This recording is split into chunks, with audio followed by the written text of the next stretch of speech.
Bonjour tous. Dr. Frank Niamsi, un intellectuel et militant politique bien connu, a récemment fait des déclarations virulentes dans l'une de ses vidéos où il critique sévèrement les présidents Paul Kagame du Rwanda et Yoweri Museveni de l'Ouganda. Selon lui, ces deux dirigeants jouent un rôle clé dans l'instabilité persistante et les violences en République démocratique du Congo, RDC. Niamsi les accuse de mener des actions déstabilisatrices dans l'est de la RDC, notamment à travers des groupes armés comme le M23, qui sèment le chaos dans cette région riche en ressources naturelles.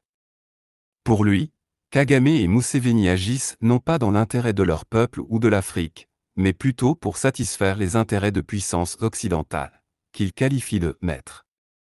Point soulevé par Niamsi dans sa vidéo. 1. Exploitation des ressources de la RDC. Dr. Niamsi affirme que Kagame et Museveni facilitent l'extraction et le pillage des ressources stratégiques de la RDC, comme le coltan, l'or et d'autres minerais rares, en collaboration avec des multinationales occidentales. Ces ressources, vitales pour les industries technologiques mondiales, seraient exploitées au détriment du développement des populations congolaises. 2. Complicité avec les puissances occidentales. Selon Niamsi, Kagame et Museveni ont établi une alliance stratégique avec des pays occidentaux, qui ferment les yeux sur leurs actions en échange de leur soutien à la politique néocoloniale en Afrique centrale. Cette collaboration renforcerait la domination économique et géopolitique de l'Occident dans la région.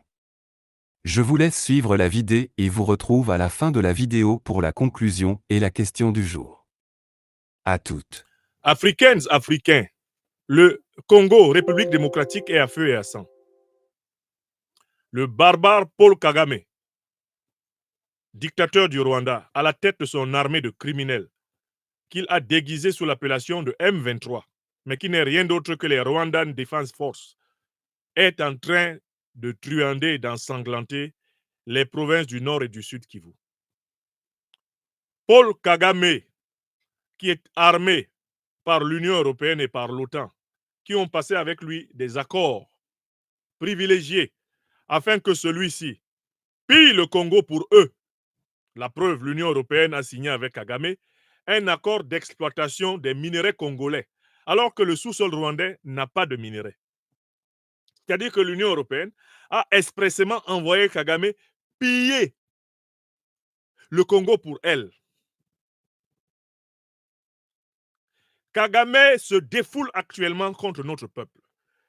On dénombre au bas mot 400 000 personnes déplacées, dont une immense majorité de femmes et d'enfants qui marchent nuit et jour dans la nature, sous la pluie, le froid, le soleil, sous les moustiques, la menace des animaux sauvages et des maladies, livrés à la détresse absolue, livrés à la mort abjecte. Sont maintenant pratiquement plus d'1 million à 2 millions de personnes, rien que dans la zone du Kivu, province du Sud et du Nord. Si vous êtes reconnaissant envers ceux qui nous ont transmis la vie, c'est-à-dire en premier lieu le Tout-Puissant et en second lieu tous nos parents, depuis les anges, émanations directes du Tout-Puissant, jusqu'à notre père et notre mère africains sur cette terre des hommes. Vous ne pouvez pas dormir tranquille chez vous, africaines, africains, en acceptant et en laissant continuer à se faire ce qui se passe maintenant en République démocratique du Congo. Dans un rapport récemment publié par l'Organisation des Nations Unies, la responsabilité de la République du Rwanda, entendez par là non pas le peuple rwandais, mais la responsabilité du régime au pouvoir au Rwanda, de Paul Kagame, elle a été directement et clairement reconnue. Et ce n'est pas la première fois. Les rapports de l'ONU, les rapports de l'Union européenne même, les rapports de l'Union africaine, les rapports de la SADC, les rapports d'experts de tous bords confirment que la déstabilisation du Sud Kivu et du Nord Kivu est l'œuvre de Paul Kagame et qu'il est soutenu pour cela par l'OTAN, dont il est en réalité le valet dans la région des Grands Lacs, et il est soutenu par l'Union européenne, qui a passé avec lui des accords privilégiés ayant pour but l'exploitation des ressources naturelles de la République démocratique du Congo et leur bradage pour les multinationales occidentales. Et c'est cette question explicite qui a été posée il y a quelques semaines par un député à la Cour européenne. Je vais essayer de vous retrouver cette petite vidéo dans laquelle un député pose devant la Cour européenne à Bruxelles, pardon, devant le Parlement européen, pas la Cour, mais devant le Parlement européen à Bruxelles, la question de l'attitude de la soi-disant communauté internationale, l'attitude de cette communauté envers le Rwanda. Il va poser cette question d'une manière très claire. Il va poser cette question d'une manière très claire. Nous allons voir la formulation qui a été donnée à cette question par un courageux député de l'Union européenne. C'est important que vous entendiez cette voix européenne questionnant le Parlement européen sur le double jeu de la communauté internationale, entendez par là la communauté politique occidentale, au Congo. Ce député a formulé les choses avec une telle clarté que je m'en voudrais de continuer dans ce sujet sans l'avoir laissé parler. Il faut que cette voix, ce député congolais, je l'ai publié il y a quelques jours, parle. Il faut qu'il parle, il faut qu'on entende sa manière de dire ce qui se passe en République démocratique du Congo. Car sa manière de le dire est, on ne peut plus, désarmante et remarquable. C'est avec beaucoup de courage que cet homme-là a parlé devant le Parlement européen et nous lui avons donné la parole sur notre page. Je ne sais pas si certains d'entre vous n'ont pas vu à un moment donné passer la vidéo dans laquelle ce représentant, ce parlementaire, tensait l'ensemble du directoire de l'Union européenne d'une manière absolument remarquable. Je veux vraiment lui donner une chance de parler ici. Je veux lui donner une chance de parler ici pour vraiment vous montrer à quel point personne ne peut dire qu'il ne sait pas ce qui se passe en République démocratique du Congo et personne ne peut aujourd'hui dédouaner Kagame et ses alliés, à savoir l'Union européenne et l'OTAN, de ce qui se passe actuellement en République démocratique du Congo. Ceux qui nient la responsabilité de Kagame, de l'Union européenne et de l'OTAN dans la dérive criminelle de Paul, bien sûr, des forces de Kagame au Congo, ce sont ceux qui en sont complices. Ce sont ceux qui en profitent. Ce sont ceux qui veulent continuer à en profiter d'une manière inhumaine, intolérable et inacceptable. Je suis toujours en train de remonter pour vous trouver cette séquence inoubliable au Parlement européen où quelqu'un a dit les choses comme elles sont. Quelqu'un a dit les choses comme elles sont et on n'oubliera jamais le courage avec lequel cette personne-là a confronté la conscience européenne à sa forfaiture contre le peuple congolais. Si cette confrontation à propos de la forfaiture au Congo n'est pas possible, cela veut juste dire qu'il n'est même plus nécessaire de discuter. Les peuples doivent tout naturellement entrer tout simplement en lutte révolutionnaire et le débat est clos. Le débat est clos. Il faut que cette question soit regardée en face. Il faut qu'on regarde en face ce qui se passe en République démocratique du Congo et nous, Africains, nous avons des responsabilités à prendre. Nous ne pouvons pas continuer à attendre. Nous ne pouvons pas continuer à commenter et à regarder ce qui se passe en République démocratique du Congo. Nous avons la responsabilité de tout faire pour que cela s'arrête. Parce que si nous laissons cela se faire, si nous laissons cela se faire, cela veut dire que nous permettons que le modèle s'étende sur tout le continent. Laisser cela se faire, c'est permettre que le modèle s'étende sur tout le continent. Et c'est très dangereux. C'est très dangereux de laisser cela s'étendre sur tout le continent. Je suis en train de défiler, malheureusement, les publications parce que cette publication s'était enfoncée dans J'y ai pensé vraiment là tout de suite parce que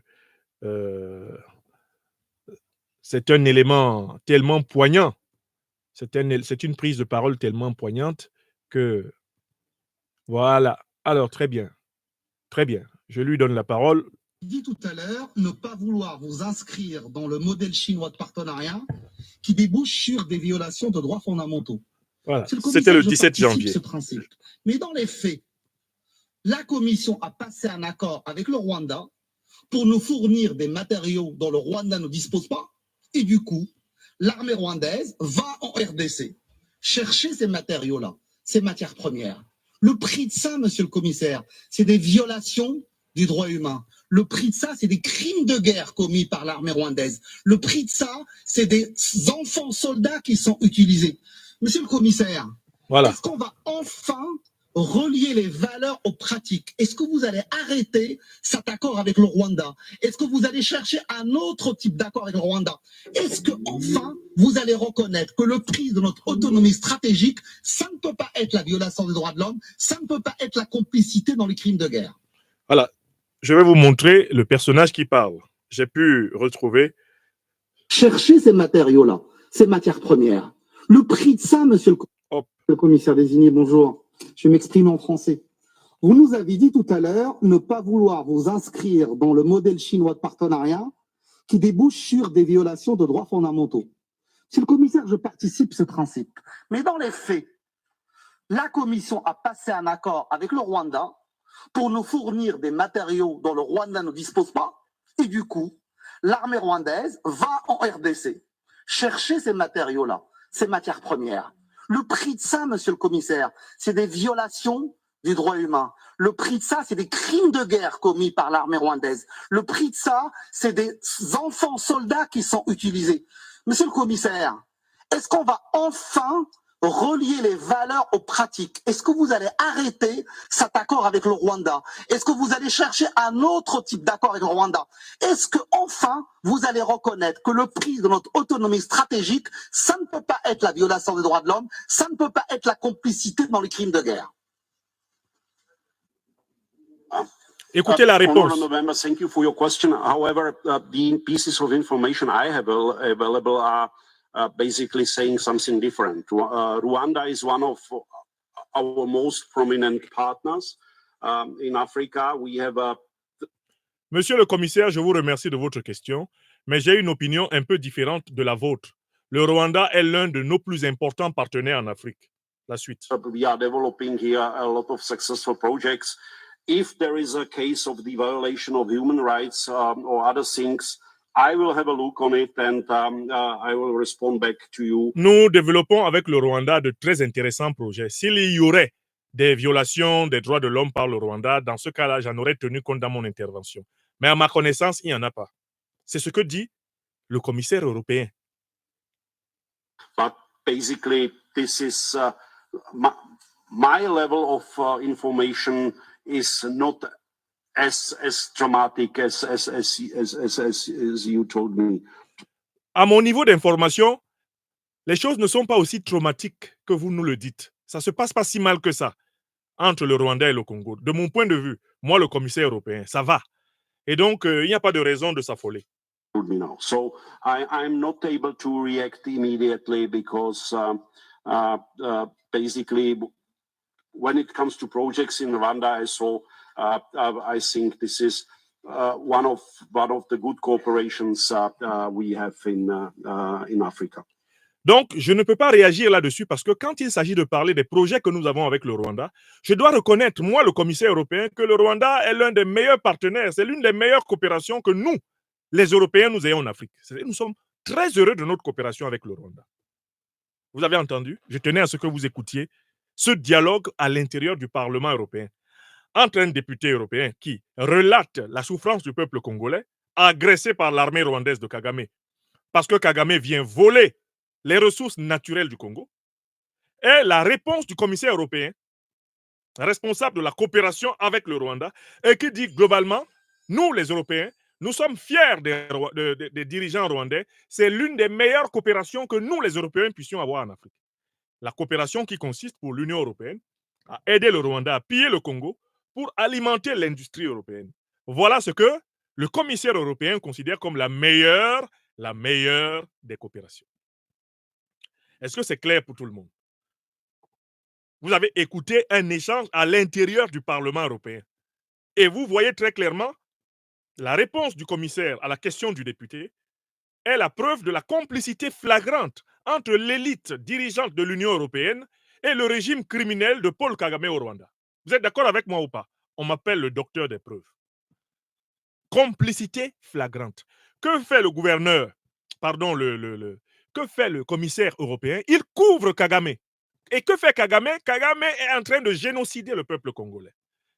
Par conséquent, le commissaire européen qui couvre Kagame couvre le génocide congolais. Écrivez ça. Tilana. Le commissaire européen, donc l'Union européenne qui couvre Kagame, couvre par conséquent le génocide en République démocratique du Congo, actuellement perpétré par Paul Kagame. C'est un raisonnement transitif élémentaire. Kagame vient de tuer.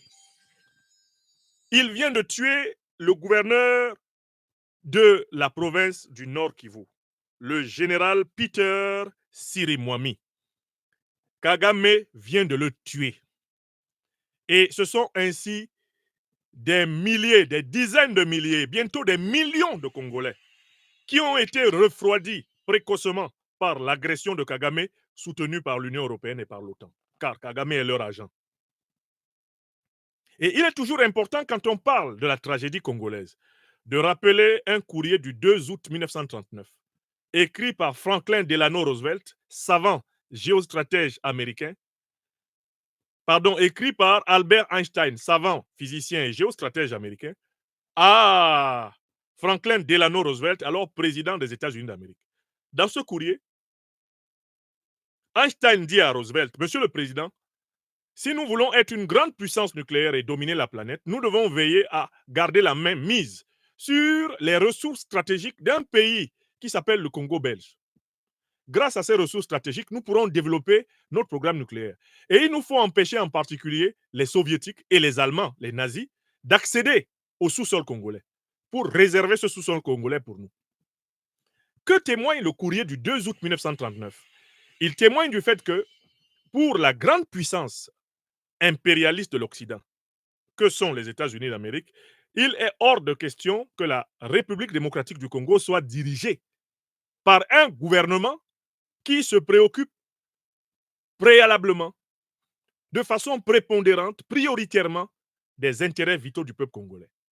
Il faut systématiquement, et c'est la décision de l'impérium impérialiste occidental, qu'à la tête de la République du Congo, il y ait un gouvernement qui fasse les 4 volontés de Washington, de Londres, de Paris, de Bruxelles, bref, les 4 volontés de l'Occident politique.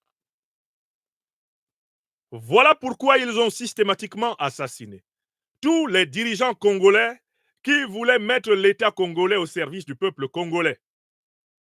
Et voilà pourquoi on assassine le peuple congolais depuis la période coloniale, avec les plus de 20 millions de bras coupés par le roi Léopold II, le grand criminel belge du Congo, jusqu'à l'assassinat des dizaines de milliers et des millions de Congolais depuis plus de 30 ans par l'armée rwandaise, financée, équipée, conseillée et protégée diplomatiquement par l'Union européenne, par l'OTAN et par l'ONU. Sont morts dans le cadre de cette élimination systématique des représentants du souverainisme congolais. L'immense Patrice Emery Lumumba, assassiné par la CIA en association avec toutes les autres puissances occidentales de l'OTAN,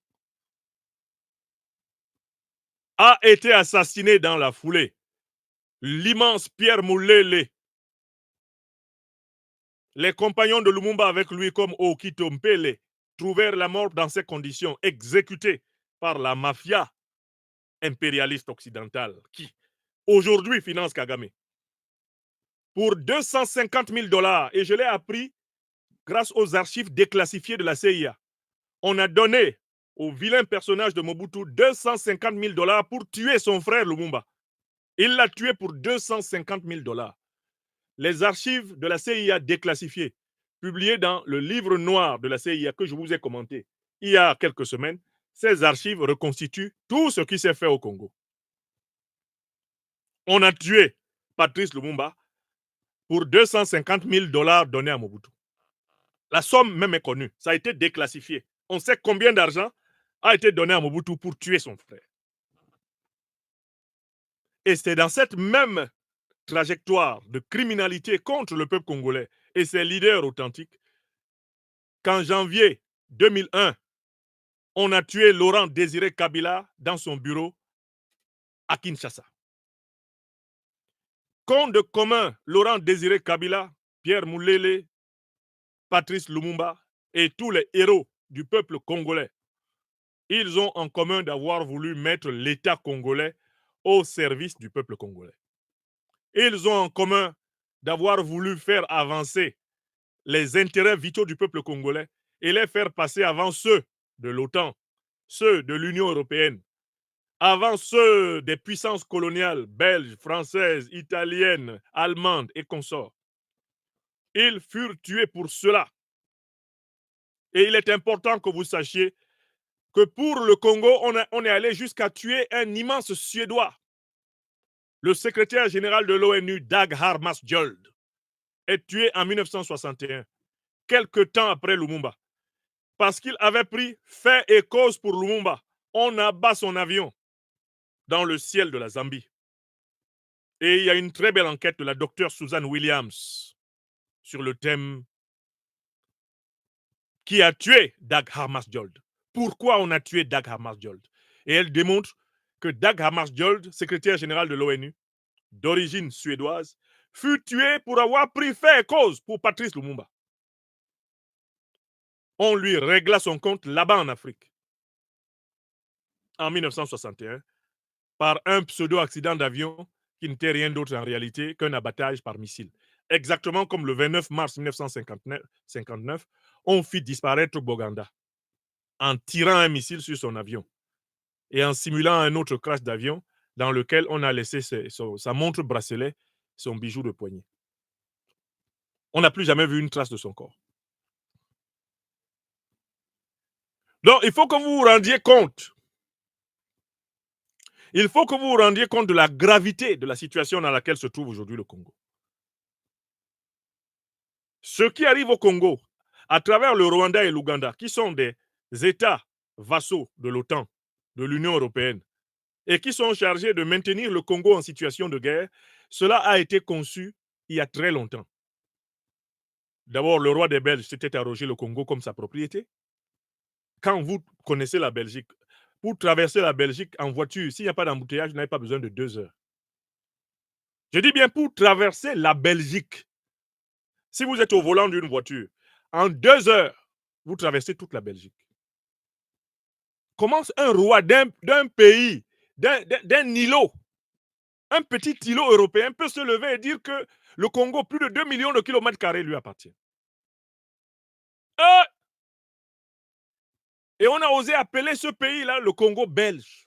Astaghfirullah, Congo belge. Est-ce que la Belgique... Regardez, la Belgique en taille, là, elle ressemble au Rwanda. En taille. C'est comme une photocopie du Rwanda, la taille. Ce sont des pays qu'on traverse en 2 heures. Et ce sont eux qui ont le gros cœur de vouloir avaler l'immense Congo, le poumon, le cœur de l'Afrique. Pour qui? Pour des multinationales planquées dans le nord de la planète. Donc, moi, je suis choqué par l'assassinat du général Peter Chirimwami.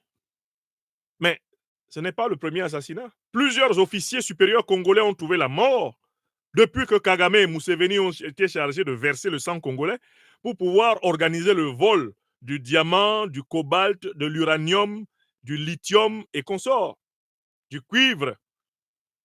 Plusieurs officiers congolais sont tombés, depuis les généraux jusqu'aux soldats du rang. L'armée congolaise est en train d'être saignée à blanc. Et il y a une grande question qui se pose. Comment on met fin à tout ceci? je l'ai toujours dit, on ne peut pas mettre fin à tout ceci si on ne procède pas à une analyse de la nature de l'ennemi. Qui est l'ennemi au Congo? L'ennemi, c'est Paul Kagame, c'est Yoweri Museveni, soutenu par l'Union européenne et l'OTAN. C'est ça l'ennemi en République démocratique du Congo. Donc, si on veut combattre pour libérer la République démocratique du Congo, on ne doit jamais demander l'aide de l'Union européenne, l'aide de l'OTAN, l'aide du Rwanda, ni l'aide de l'Ouganda. Écrivez ça. Si le peuple congolais doit se battre pour sa libération, il ne peut pas s'appuyer sur ceux qui l'attaquent. Parce qu'en fait, le Rwanda, lui tout seul, ne produit pas d'armes. Le Rwanda n'a pas de capitaux lui permettant d'acheter les armes qu'il utilise pour attaquer au sud Kivu et au nord Kivu. Non, ce sont les armes occidentales. D'accord? Même le renseignement satellitaire est largement donné au Rwanda par ses alliés occidentaux. Vous êtes d'accord avec moi? Donc c'est une attaque par ce qu'on appelle les proxys. Le Rwanda joue contre le Congo le rôle que l'Ukraine joue contre la Russie. Écrivez ça. Le Rwanda joue en Afrique de l'Est. Le Rwanda et l'Ouganda jouent contre le Congo le rôle que l'Ukraine joue en Europe contre la Russie. Que l'Ukraine fait la guerre de l'OTAN contre la Russie. Comme le Rwanda et l'Ouganda font la guerre de l'OTAN contre la République démocratique du Congo. Écrivez ça. Tilana Yomi. Tilana Yomi. Il faut d'abord que le peuple congolais comprenne. Il faut que l'élite congolaise comprenne. Il faut que la diaspora congolaise comprenne. Et il faut que tous les Africains du monde entier réussissent à accéder à la compréhension de la nature de la grande déstabilisation du continent africain. Sans compréhension, on ne peut pas mener une révolution favorable au peuple. La compréhension. La compréhension. Alors, si vous avez compris que le Rwanda et l'Ouganda sont en réalité les Ukrainiens de l'OTAN, comme l'Ukraine est le proxy par lequel l'OTAN combat la Russie. Si vous avez compris cela, exactement comme vous voyez en Afrique de l'Ouest, la CEDEAO utilisée pour attaquer l'AES, l'Algérie utilisée pour attaquer l'AES, exactement comme vous voyez au Moyen-Orient, Israël utilisé pour frapper les pays arabes, la Palestine, la Syrie, le Liban. Le rôle d'Israël, c'est d'être là pour les chicoter. Attaquer l'Iran. Une fois que vous avez compris cela, vous vous déplacez dans l'océan Pacifique et vous étudiez le rôle de Taïwan. Et vous voyez que Taïwan est instrumentalisé par l'OTAN pour attaquer la Chine. Exactement comme dans les années 60, Cuba était utilisé par l'Union soviétique pour attaquer les États-Unis. Puisque les États-Unis utilisaient d'autres puissances pour attaquer l'Union soviétique. Il faut que les Africains regardent toute la planète et se rendent compte que le jeu qu'on joue contre nous,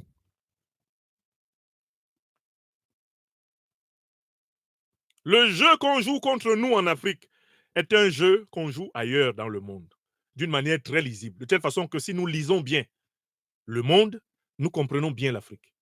Et si nous analysons bien l'Afrique, nous pouvons projeter cela dans le monde. La compréhension. Moi, je veux être pour vous, pour nous, quelqu'un qui facilite la compréhension. Parce que si tu as compris, tu es déjà libéré. Là, c'est là que ça se passe. Si tu as compris, comprendre est un processus de libération.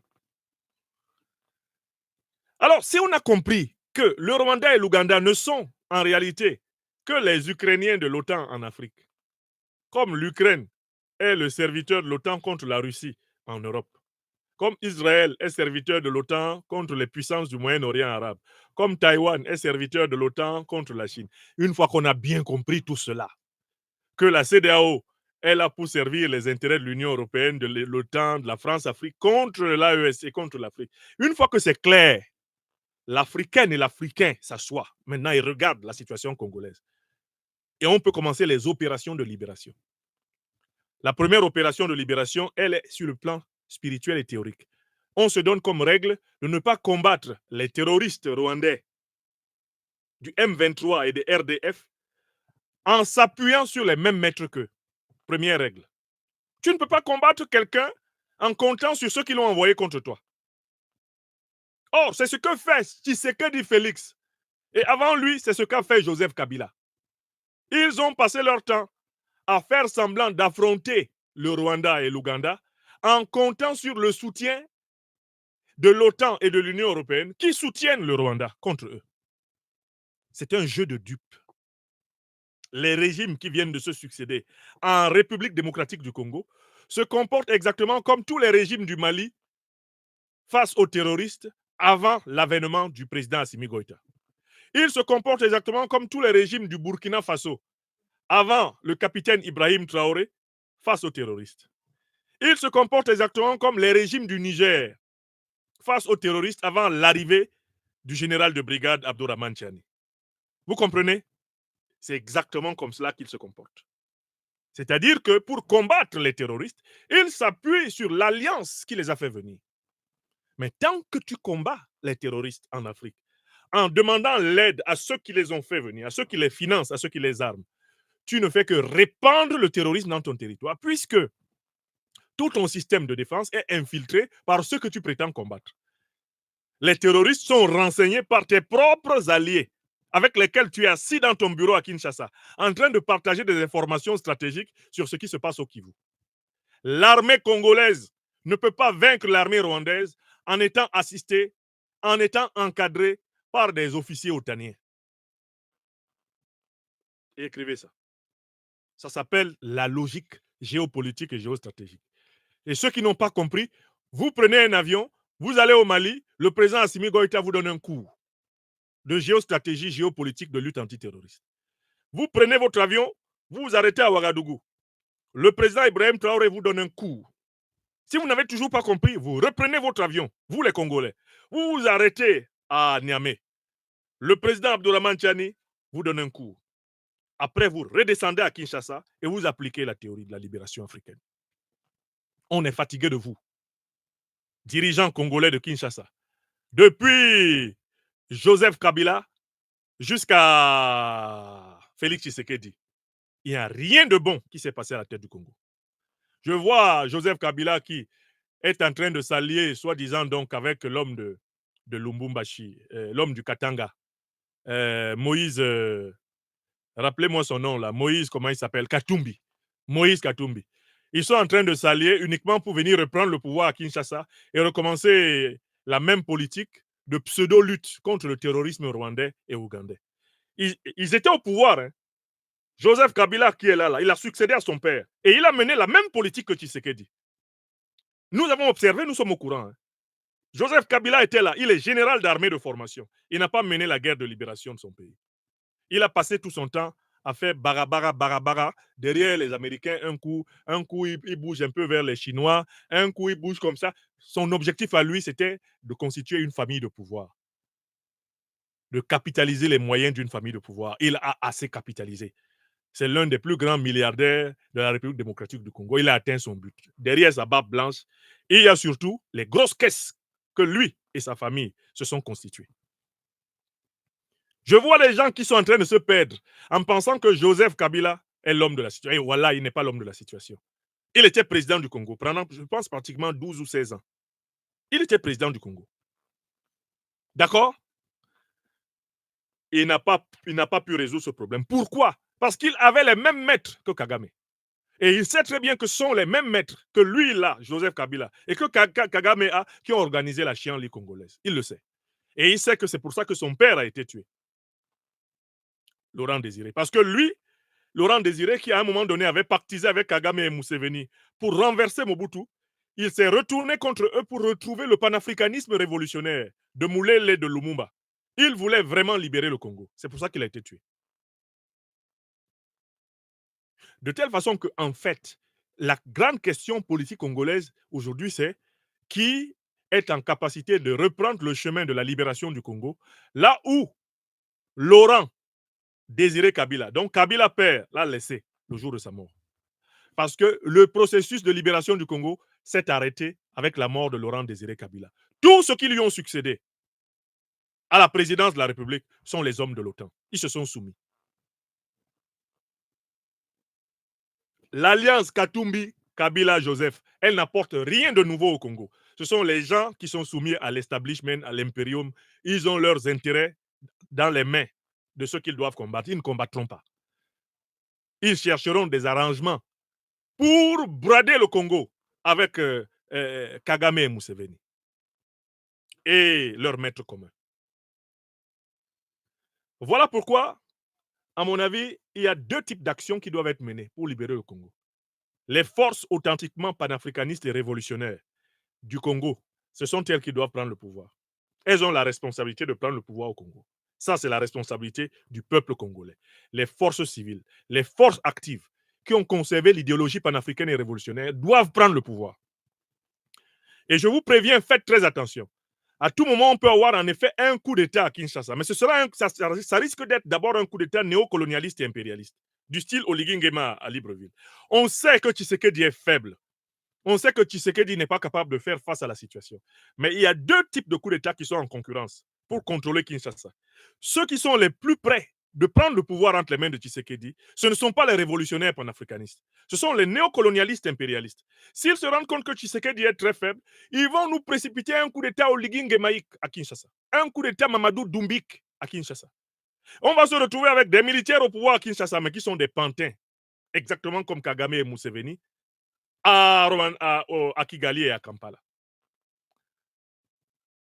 Osengibouam, Wasengabouam, Normelongé, Nyambou Mamé. Il y a deux types de coups d'État qui sont en concurrence actuellement à Kinshasa. Ceux qui sont en avance et qui peuvent à tout moment renverser l'étourdi de Tshisekedi, le bourgeois jouisseur de Tshisekedi, ce sont des militaires néocolonialistes.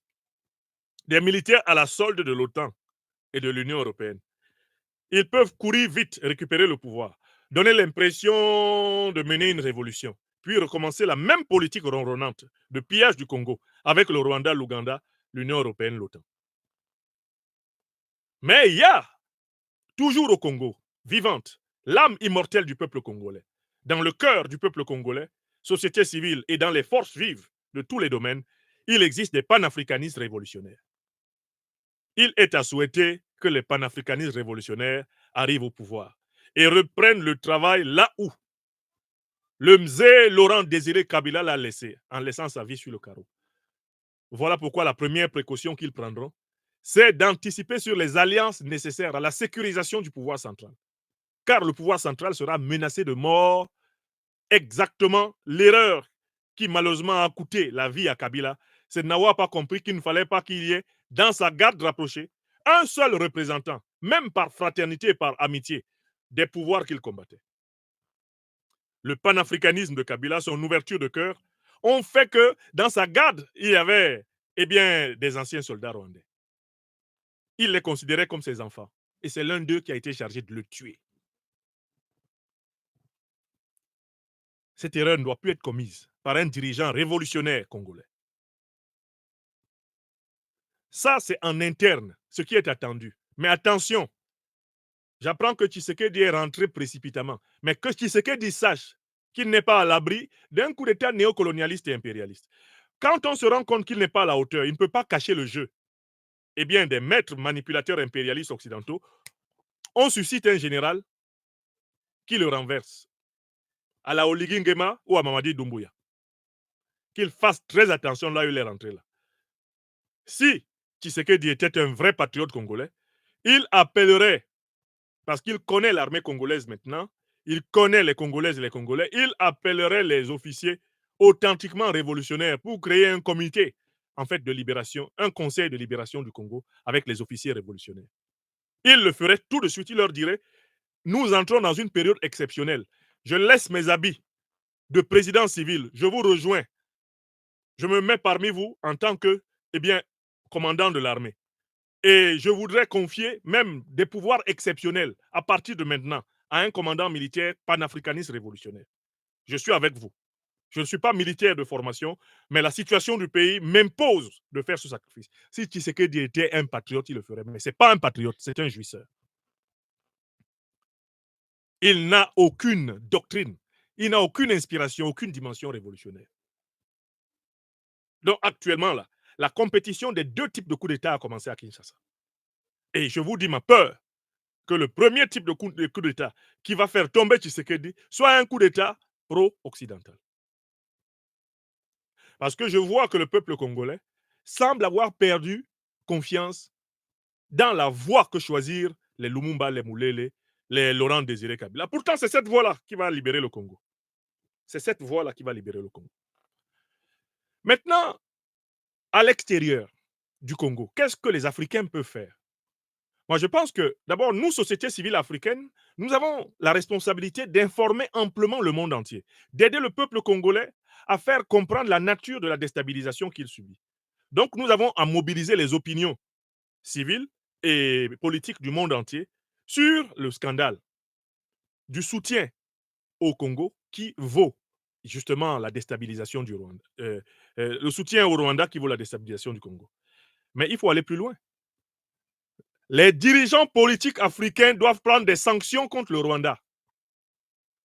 Tout dirigeant politique africain qui a vraiment l'amour du peuple africain et qui voit ce que le Rwanda et l'Ouganda sont en train de faire actuellement au peuple congolais doit prendre des sanctions diplomatiques contre le Rwanda. Le Rwanda se comporte envers le peuple congolais comme le régime de l'apartheid se comportait envers nos frères en Afrique du Sud. Est-ce qu'il est normal que nous ayons des relations diplomatiques normales avec un pays qui organise un génocide dans un pays frère? Le régime Kagame mérite-t-il d'avoir des représentations diplomatiques en Afrique? Cette question doit être posée à tous les dirigeants africains. Si vous êtes un dirigeant africain aujourd'hui, vous devez réévaluer vos relations diplomatiques avec le Rwanda à l'aune du rôle du régime rwandais actuel, précisément dans le génocide congolais. Je serais dirigeant d'un pays, je prends l'exemple du Cameroun, je romps les relations avec le Rwanda. Je renvoie l'ambassadeur rwandais, je rappelle l'ambassadeur du Cameroun. Je crée un bataillon de l'armée camerounaise que je mets à la disposition pour aider l'armée congolaise dans le combat contre l'armée rwandaise. Oui, un authentique dirigeant panafricaniste, révolutionnaire, rompt les relations diplomatiques avec les ambassadeurs de Kagame, met une partie de son armée en état d'alerte pour aller aider la République du Congo à se libérer. Je vous rappelle que c'est ce que le Zimbabwe et l'Angola ont fait pour sauver le régime de Laurent Désiré Kabila contre Kagame. La seule véritable fois où Kagame a été stoppé au Congo, c'est quand le Zimbabwe et l'Angola sont entrés en guerre aux côtés de FARDC. Kagame a fui. C'est là que les Goma que vous voyez là avaient été reconquises. Quand l'armée zimbabwéenne, révolutionnaire panafricaniste, et l'armée angolaise, révolutionnaire panafricaniste de Dos Santos, sont entrés au Congo, Kagame a fui. Même ses patrons de l'OTAN, de l'Union européenne, lui ont dit, Kagame, il vaut mieux que tu rentres à Kigali. Ceux qui arrivent là, c'est des Njunju, Kalaba, c'est des Kakamou qui arrivent. Donc, un authentique dirigeant panafricaniste révolutionnaire, en Afrique centrale, en Afrique australe, il rompt les relations diplomatiques avec le Rwanda pour l'agression génocidaire au Congo et il envoie un corps expéditionnaire pour combattre les terroristes rwandais. Il demande à avoir une zone de front où il va combattre. Parce que ce combat-là, c'est le combat de la libération de l'Afrique. Imaginez un Congo qui devient un État puissant, fonctionnant normalement, optimalement pour sa population. Mais c'est toute l'Afrique qui est développée. Le Congo, c'est le plus grand État minier africain. On l'appelle le moteur de l'Afrique, mais un moteur en panne. En conclusion, les déclarations de Dr Niemsi risquent de susciter des débats intenses, notamment en raison de la sensibilité des relations entre la RDC, le Rwanda et l'Ouganda. Les critiques envers Kagame et Museveni ne sont pas nouvelles, mais leur association directe avec un agenda occidental, pour maintenir le sous-développement de la RDC pourrait attirer davantage l'attention du public africain et international. 1. Violation des droits humains. Niemsi dénonce les nombreuses exactions commises par les groupes d'armées soutenus directement ou indirectement par ces deux dirigeants, entraînant des massacres, des déplacements massifs de population, et une crise humanitaire sans précédent dans la région des Grands Lacs. 2. Appel à une prise de conscience africaine. Il exhorte les Africains, en particulier les Congolais, à résister à ces dynamiques destructrices et à s'unir contre les politiques impérialistes qui fragmentent et appauvrissent le continent. C'est tout pour aujourd'hui. La question du jour est: pensez-vous que les accusations de Dr Frank Nyamsi contre Kagame et Museveni, en tant qu'acteurs complices d'un agenda néocolonial en RDC, pourrait éveiller une véritable conscience panafricaine pour mettre fin à l'exploitation des ressources et aux violences dans la région des Grands Lacs? Laissez-nous vos commentaires en bas, ne manquez pas de vous abonner et de partager la vidéo. Merci et à la prochaine.